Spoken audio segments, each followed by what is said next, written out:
You're listening to The Classroom Collaborative podcast with your hosts, Dee Dee Wills Ed Rock and Adam Peterson. Here we go. We're so glad you're here. Let's get started.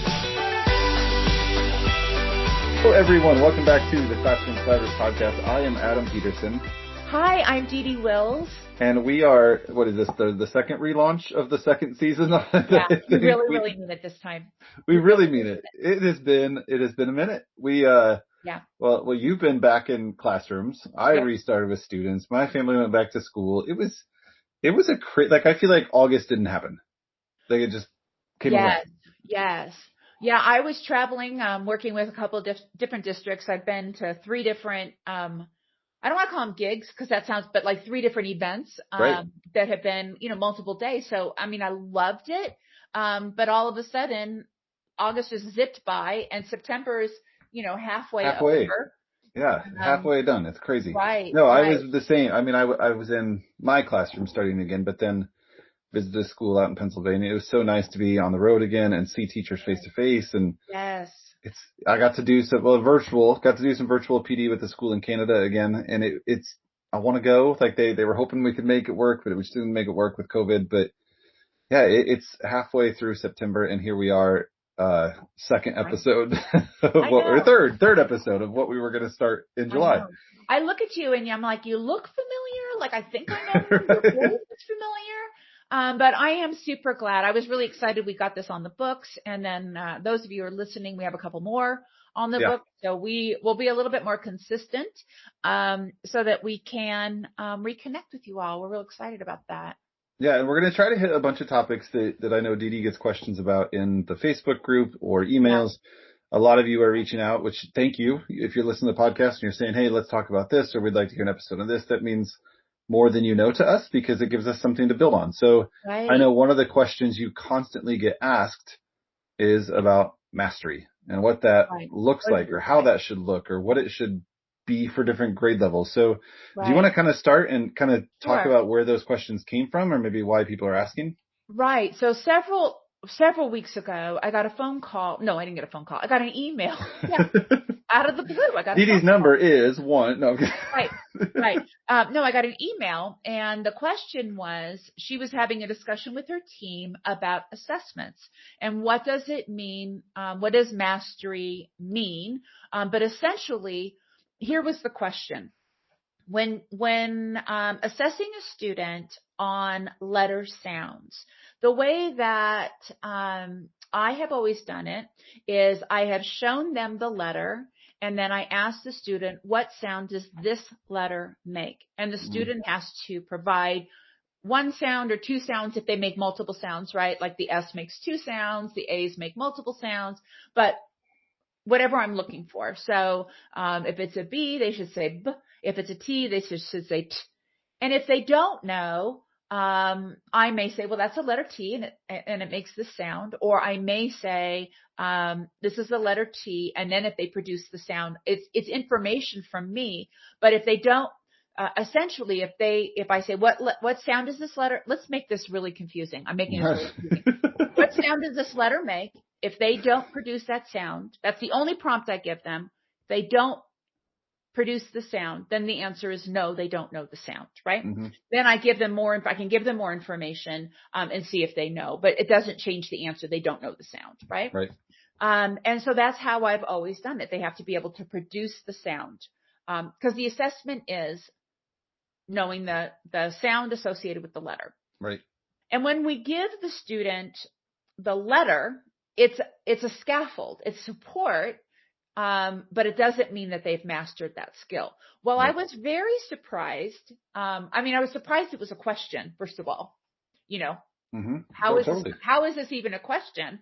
And then when I put the survey in my Facebook group, the Primary Collaborative Facebook group, I would say, I think there was like 20% of the teachers said that if telling them this is the letter T and then they gave the sound associated with it, they gave them credit for it. And I was surprised that was something. They said no, because what we're assessing is, do they know the sound associated with that letter? So that was a real surprising kind of response, because but I'm like, ooh, but why do we need to know if they know the letter, the sound associated, right? But I guess I'm kind of surprised by it too, because if they only know the sound and they have to be told the letter, that's not going to help them when it comes to reading if they can't Right. figure out that that's a letter T, right? Right. I feel really strongly about this for that exact reason. So when we look at data like an assessment, like this, it needs to be interpreted consistently by everyone. Right. So if I were to assess a student and then send that assessment form off to another part of my building or another part of my state or another part of my country or another part of the world. Right. If it says the student knows these letter sounds or sounds associated with letters, the teacher is going to assume that they know the letter. Exactly. When they come across this letter in print, they're able to produce the sound. That's what we're assessing. Right. Not if the teacher is there saying, okay, now that's a C, and then they go, and now that's an A, and then they go, that's a T, right? That is not what, that's not how we learn to read, and that's not the skill that we're assessing. Yeah. That goes back to like, how many times do you, if a child, we've seen in the past where a child is trying to figure out a CVC word, and they'll go, all right, listen, like they're not figuring it out if we're giving them the sound they need to put those together. We're doing way more work for them. Right. Now that's and when I say that's a scaffold, that means that's a step in the right direction. Like if they are, I got nothing for you, sister. Then, of course, that's a support so that we can get them to that next spot. But we don't keep that support in place. We need to make sure we take that away. And we certainly don't do it on an assessment. And certainly on an assessment, we don't give them credit for it. Right. There are some who would say, don't do any of that work. Most of the time I would not do, that's a letter T, because that assessment should be fast. I mean, we're not there for, ain't nobody got time, 20 minutes to go through that assessment. We're not there to teach. We're there to assess. But, you could from time to time, add that in there, but that should not be part of our routine. One, because students become dependent upon it. Right. They might be like thinking, oh, if I just hang out here for a little bit, the teacher's going to support me, versus the point of that is that these should be very, very quick. And there should be no delay in seeing the prompt and providing the response. So if we're at the end of the school year and a student is staring at the letter B, trying to think of doing some searching, right? Doing some searching, looking at the alphabet chart, all of those things, that is needs not to be mastery. Noted. Yeah. That's an approximation of mastery. I mean, we're getting closer, right. At least they have the tools in place, but that is not mastery either. Well, I'm glad you mentioned too, I want to point out the fact that you just said it should be quick. And absolutely. I get that question a lot when I do trainings for ESGI. I'm constantly, one of the things that I talk to the teachers about is, if anybody's listening and knows ESGI, there's a lot of customization you can do to set up your account to look like your own. Right. And one of the things I talk about in ESGI, you can change the buttons at the bottom of the screen so they don't say yes or no, but they could say Y and N, or I make mine say CI, correct, incorrect. And I always say that way, a child's not asking you why you clicked no when they thought they got it right. And teacher, I mean, it never fails that a teacher will say, well, don't we want them to question why they got something wrong, and don't we want to turn that into a moment? And I always say, yeah, that's great. I mean, teachable moments are great. If they got it wrong, we can explain that later. But during an assessment, you want to be in real time, streamlined as quickly as you can. Right. That's not time to sit and, like you said, not time to teach. It's time to assess what they know. Right. And honestly, if you're just sitting there going, well, you got it wrong because this says that, they're not really, I wouldn't call that a teaching moment anyway. It's more of an explanation, right? Like you need to take some strategic ways to teach that sound, for example, sound of a letter to a child. Right. And that's what I love about ESGI is that fact that it can be so streamlined, right? Like it makes that process so quick, and we don't want to take time during an assessment to explain or teach. We just want to go and then use that data later to then teach towards mastery. Right. And one of the things that you can do as you are setting the student up, we're going to go ahead and look at your sounds. I'm going to show you a letter, and I want you to respond as quickly as you can. Right. And kids love that. I know I have two little boys that I'm working with right now who we're working We are working hard on sight words. They're struggling with sight words, and I mean, we're just working like crazy, and they work so Right. hard. And that little, what you just did is exactly the hook that they need. Let's see how quickly you can do it. And We want you as quickly as you can. for no sake other than getting them excited, I'll set a stopwatch. I mean, I'm not really timing them to see how they quick, but I'm like, hey, let's see how quick we're not trying to beat anything. I'm not setting a timer. I'm setting a stopwatch. Right. Let's see how quickly we can do it. Right. And it really does get their focus on doing it, because if I don't, then they are, yeah. and they're wanting to talk hey, about what happened I at got school. a cat, Exactly. that kind of thing. Right. So kids need that motivation sometimes, and it's okay even if you're not timing it, but just to see how, get them excited about it. Right, right. And the other thing to think about is when we think about kindergarten, it's such a huge year of growth. Mm-hmm. And you want to be able to, and I think this is something that we want to keep in mind. We want to be able to show the growth, accurately, but also maybe step into it. So let's imagine it's October. You're doing your initial, we've had 6 weeks or 8 weeks of instruction. I'm doing another assessment here. At this point, maybe you want to do letter sounds, right? But you want to give them that support of like, I'm going to tell you the letter, this is a T, and I'm going to, maybe that's the assessment you want to do.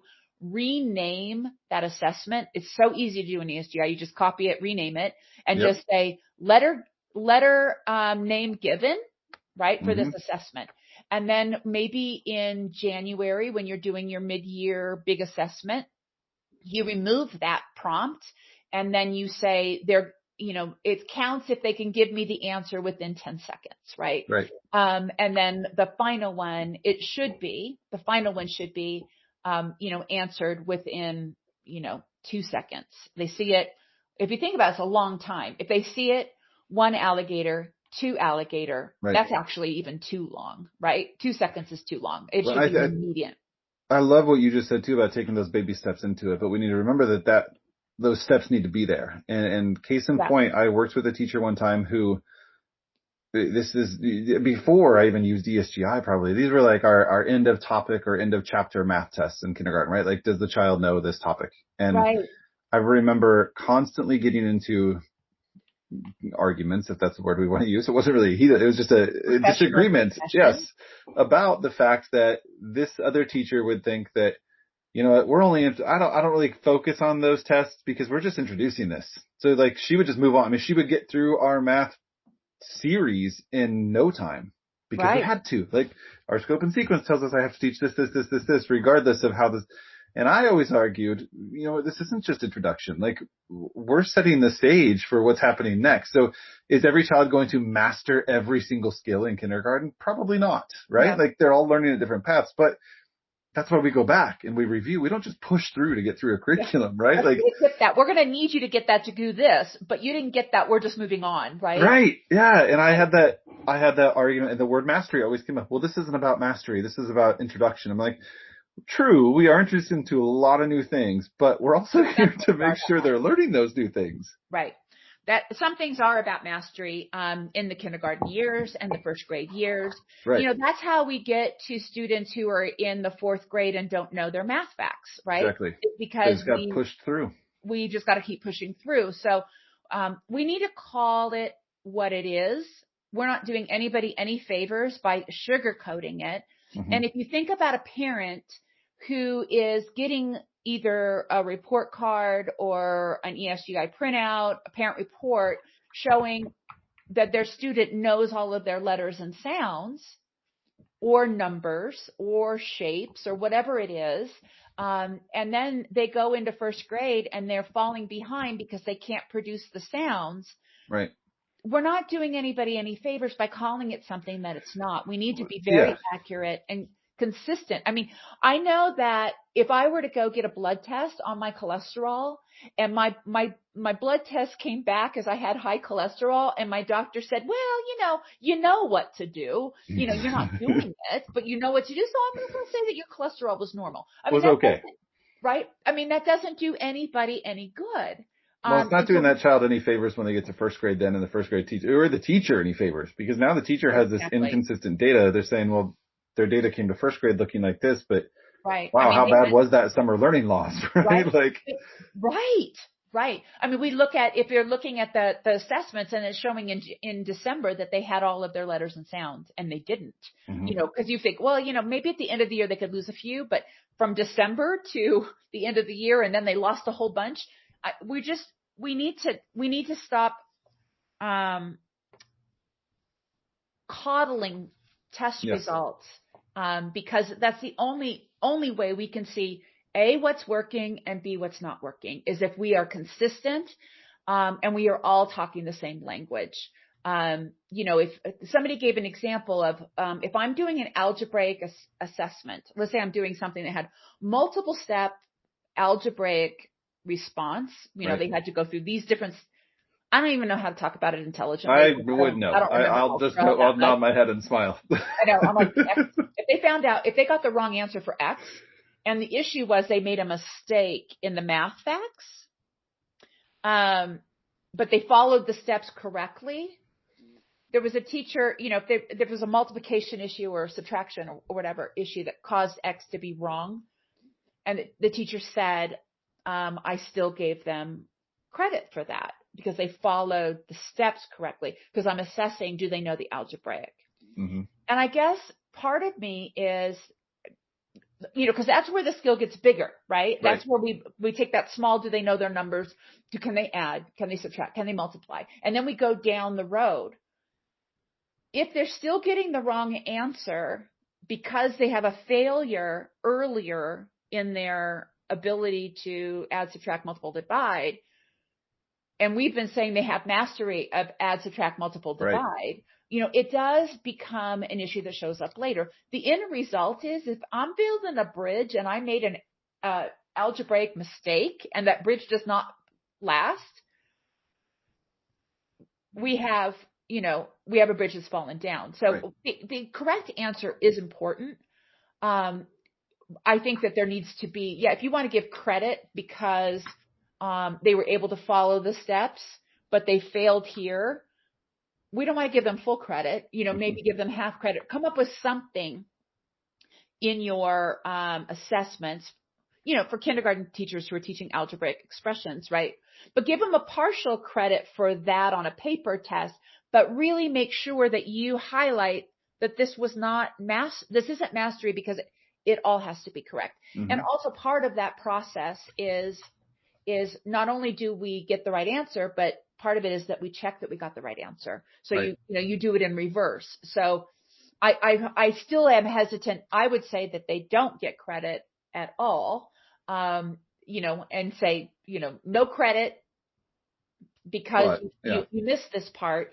And as a teacher, what I would want to do is give them no credit for that, then have a discussion with them. You followed the steps perfectly. However, you made this multiplication issue or whatever. I'm going to give you another problem that is exactly, was going to require you to do the same things, but this time do your math correctly. And if you get that right, then I'll go ahead and give you credit for that. You know what I mean? Something along those lines. So I'm not trying to be like, it's an all or nothing thing, but when we have students who aren't able to pass the SAT with scores that are applicable to what we think their skills are, when we're having students failing in our assessments, it's because we keep giving passes. Right. Things. Well, and I think that's where I would argue your point against yourself is that I think it needs to be an all or nothing on an assessment, right? The teaching time is when it's not all or nothing. The teaching time is when you review all that and you go back and you review. But on an assessment, it should be, do they know it or do they not? Like, do they not? Plain as day. Do they know it? Do they not? Right. And I think that's one thing I love so much. I was going to say two things so much about ESGI. I know we keep talking about it, but teachers, I know when they hear us talk about things like this, they're thinking, well, yeah, that's a lot to keep track of though. Well, with ESGI, it's not, because you have your notes feature that you can go back in. And that's what I love most about notes on ESGI is typically it's not us that are questioning anything or our students that are questioning. It's going to be the parents, right? It's going to be the parents who say, well, no, because they showed me at home that they all know the letters of the alphabet. I'm like, well, maybe they did, but when I sat and did it formally with them, and that's why with notes I can type in and say, they know this or they said this. Maybe at home they knew that was the letter Q, but today they called it an O. And even after asking them, what is that letter? They still called it an O. And that's why I am such a big pusher and I guess motivator for teachers to constantly, I'm always doing this in my sessions and when I work with schools, is pushing and pushing and pushing the need for small group instruction. Yeah. And it's for no other reason than this, because I push all the time, use your data. And I'm not talking like centers and play. Yes, I talk about that a lot. I'm talking about what you're doing with your small groups while the rest of the students are out in centers or stations. You should be setting strategic times during your day to pull what we call instructional groups to either review from data, to enrich from data, or reteach from data that you got, right? And I guess I felt like I became so much better at that when I started using ESGI, because I was building, I was always doing small group work. But let's be honest, I was doing it based on observations. I was doing, hey, this child needs this. And now that I have the data at my fingertips to be able to do it, I can quickly pull groups and say, I need you, come see me. We're working strategically on this. And I'm either reteaching it, reviewing it to, for mastery, or enriching and moving on to something else. And that's why I will, till I'm blue in the face, preach small group instruction. And, ESGI does make it so easy, because not only can you pull the data from what you did from assessments, last week, but you can then reassess based on the small group instruction that you've done to see, is that working? Are we making headway? And, that graph to show progress or not, is really, really helpful as well. So, I love that. It's too overwhelming. I'm such a stacker, shuffler of paper. And, I can't do it on paper. I has to be, somebody has to I need an intervention on organization. And so ESGI is so great with that. And then, administration or different people who may push into your building, or if you have after school care or any of those types of things, you can easily give that data to them. But you did say something I want to kind of circle back about parents. Yeah. Because, you will have parents who start off the year and say, my child knows all of their letters and sounds. And then when you go do an assessment, you're like, what? And it's because, the support that is happening at home is very different, or the way that what they determine knows is different than what we understand as well. So oftentimes, when I have a student who is struggling, I will invite them to come in and have them watch me give an assessment so that we are talking the same thing. That's a great idea. And so, and then at the same time, one thing that, I always talk about in my sessions on interventions is about when the perfect son, I think you know the story, when the perfect son was in kindergarten. Yep. The teacher said, he's doing great with, being able to decode the words, but he needs to work on comprehension. Can you work on that with him? And I said, yes, but I wasn't a teacher yet. And so I really had no idea what that looked like in kindergarten. And so, but instead of saying, I don't know what that looks like, can you tell me? And I'm a pretty confident person. I just said yes and walked away, and therefore probably didn't do anything that was very helpful at all. So, and what I You're like, I got this. Yeah, totally. I'll do that. I'm like, so then it was like quiz show with Matt Wills. So instead, what I recommend to teachers and what I would say to parents would be, I know that you have some routines that you're following, but I also have some routines. So I would love it if you could come in, watch me do the assessment, and then watch me run through a couple of things that I think are really helpful for your child to grow in this area. And that's awesome, we're both doing the same thing, and she's getting a double dose. It then takes the pressure off of, I know you don't know what you're doing, mom and dad. Everybody says space. And oftentimes those parents who have children that struggle, they also struggled. Oftentimes, sometimes it might be an issue of a dyslexia issue. It might be an issue of attention. It might be, other things.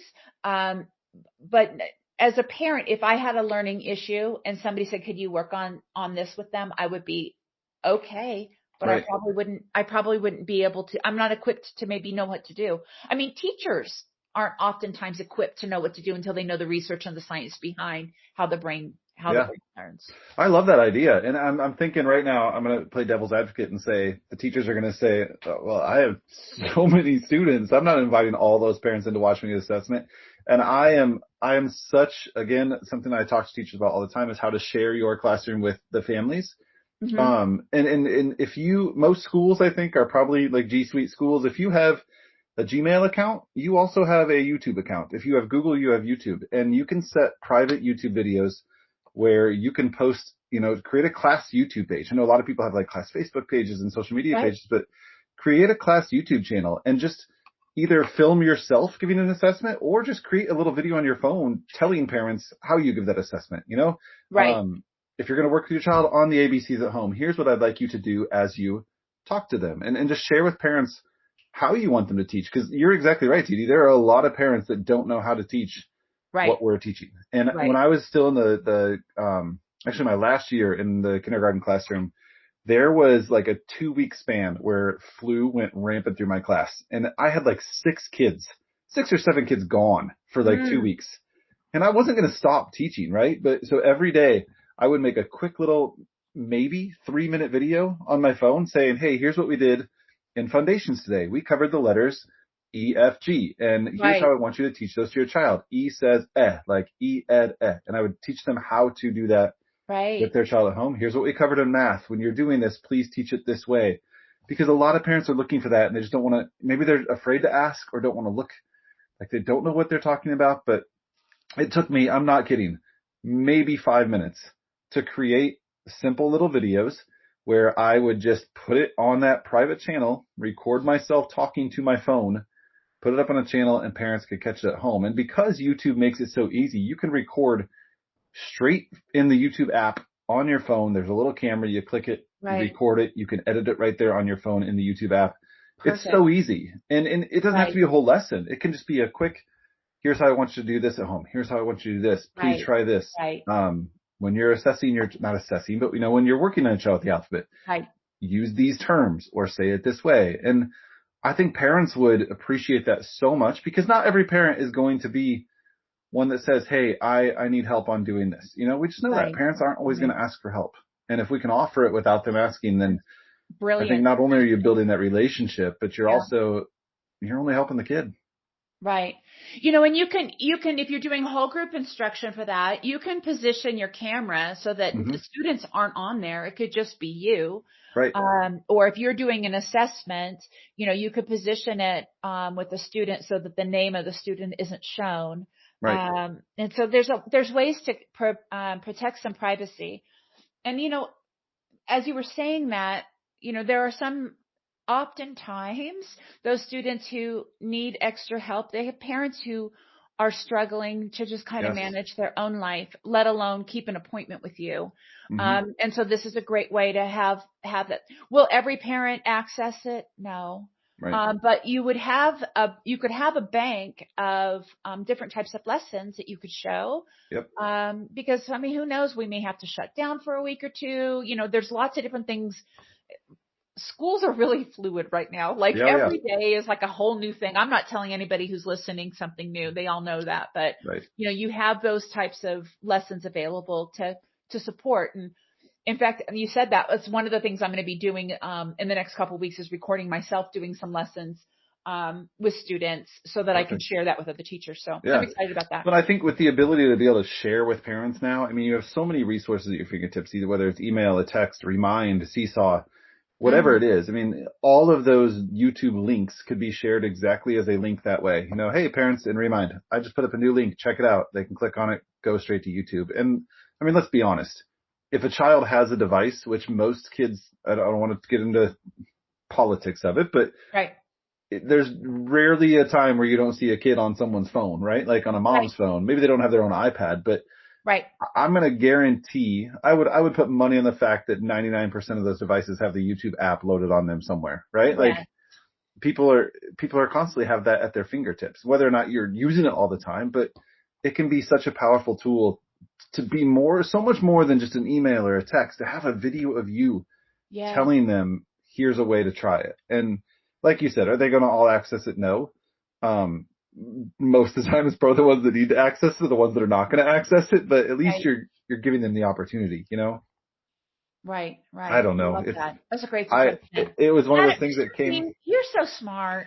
hey, if I didn't have 7 kids absent for 2 weeks, I don't know that I ever would have started it, but it was one of those things even after that, I constantly did because we were getting into some tougher stuff and we got new curriculums that I remember when Common Core first came out and everyone was like, we don't know how to teach this math. Well, it's true. There were some parents that had no idea why we were teaching this through 10 frames, or what that even meant. So, why we're building all that time spent on number sense. Just they know it or they don't, right? And I know that seems so minor to us teachers that are listening and Dee Dee and I ourselves, but it took some explaining to some parents what even a 10 frame was, and what the point of that was and how we could see numbers in that and how kids could recognize value. So I know it seems maybe like work, but honestly, like 3 to 5 minutes at the end of my school day, I'd put my phone on a tiny little, hold it or put it on a tripod, right? Like you can get phone clips that go on tripods. You can get a tripod for $10 on Amazon. Yes. Put it on there. Yeah. Like people can't see it, but like Dee Dee's holding. And I'd set it on my desk. I set it on my desk and I'd record it right into my YouTube app, so. Perfect.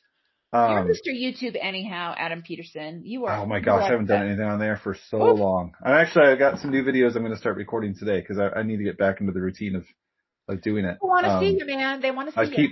I keep making excuses. But one thing before we go too, I don't know when y'all are listening to this, but if you're listening to this before September 30th of 2021, our friends at ESGI are running a stupid crazy deal. Like I don't know how they do stuff like this like as a business, but if you're listening to this before September 30th of 2021 and you head to esgisoftware.com and use our promo code podcast, PODCAST, use that promo code, you are going to get your free trial extended through December 31st of this year, which is unheard of. That's what, 3 months that they're going to get that. I mean, usually it's a 30-day trial. Sometimes it's a 60-day trial, depending on what they're doing. But yeah, you're going to get it for the rest of the year. If you register before September 30th. And I say register, it's really just signing up. You don't have to have a credit card. Right. You just sign up for your free trial of this amazing. That's my kind of free trial. I know, right? Like there's no strings attached. Right. So yeah, check it out, everyone. ESGIsoftware.com. You can do amazing progress monitoring and guiding your instruction with it. Code podcast to get it through the end of the year. It's an awesome deal. And you get a big discount should you decide to get it. One thing that I always tell teachers, even if you're thinking, you know what, there's no way I personally can afford this, right? Mm-hmm. We know that is a truth for a lot of people. I always say it's bake sale worthy, but even if you're not going to be a bake saler, you can grab that data and you get a great head start on all of your assessments for the year. You can get all those baseline assessments done, a ton of them by the end of the year. But also share it with your administration because when they see it and see the power of it, most of the time they're like, let's do this thing. Right. So, I actually just had a conversation with a teacher that same way. She messaged me through Facebook Messenger and said, hey, I saw your ad. I've wanted to try this too long, but our admin keeps saying no. And I was like, well, just try it. Like they're not out anything for you doing this free trial. So she sent me back and said, all right, my teammate and I just signed up with your link. We're going to do it. And then we're going to show our principal all that stuff. And I'm like, hey, and email me if they need, if they want support or have questions. Because you're right. Once someone sees principals love data. Yep. Right. They love that assessment, that hardcore assessment data. They also love teacher buy-in. And so when you bring both, first of all, what teachers get excited about assessment? Like, zero. Exactly. Yeah. But when you have teachers excited about this is the data that I get and this is how I can use it. You have teacher buy-in. Principals are more likely to say, let's give it a whirl. That's right. That's how we got it at my school. I got a free trial of it at a conference, came back, used it, showed it to them, and they're like, yeah, let's do this. So same. Yeah. Check that out, everyone. Oh my gosh.